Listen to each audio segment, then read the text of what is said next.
ओम नमो नारायणाय नमः। नमस्कार दर्शकों, आप सभी का हमारे YouTube चैनल आर्ची की आराधना में स्वागत है।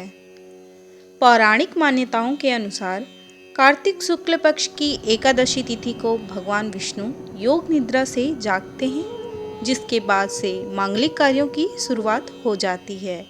वहीं भगवान विष्णु के योग निद्रा से जागने के बाद तुलसी विवाह संपन्न कराया जाता है। आइए हम और आप मिलकर श्रवण करते हैं तुलसी विवाह की इस पावन व्रत कथा का। प्रेम से बोलिए तुलसी माता की जय। पौराणिक ग्रंथों के मुताबिक जालंधर नाम का एक राक्षस देवी देवताओं को अत्यंत परेशान और तबाह करके रखता था। कहते हैं कि जालंधर की पत्नी वृंदा एक पतिव्रता नारी थी। कहा जाता है कि उसकी पूजा से जालंधर को किसी युद्ध में पराजय हासिल नहीं होती थी। इसके अलावा वृंदा भगवान विष्णु की भी परम भक्त थी। ऐसे में भगवान विष्णु की कृपा के कारण भी उसे युद्ध में हमेशा विजय हासिल होती थी। एक दिन जालंधर स्वर्गलोक पर आक्रमण कर दिया, जिसके बाद सभी देवी देवता भगवान विष्णु के पास गए और उनसे रक्षा की गुहार लगाई। भगवान विष्णु की इस बात को जानते थे कि वृंदा की भक्ति को भंग किए बिना जालंधर को परास्त करना मुमकिन नहीं है।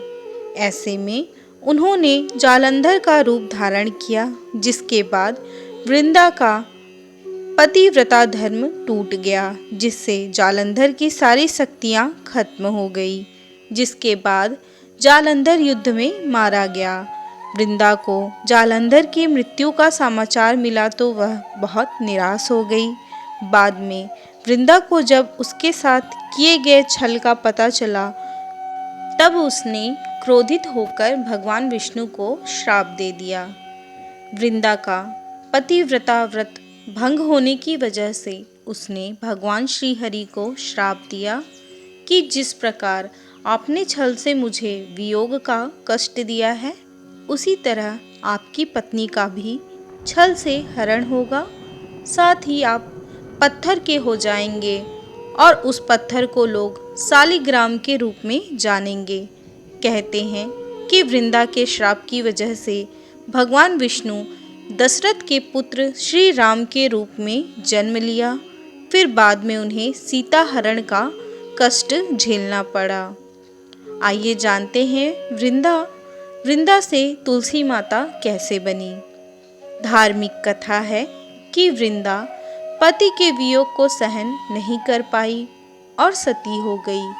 कहा जाता है कि वृंदा की राख से जो पौधा उत्पन्न हुआ, उसे भगवान विष्णु ने तुलसी का नाम दिया।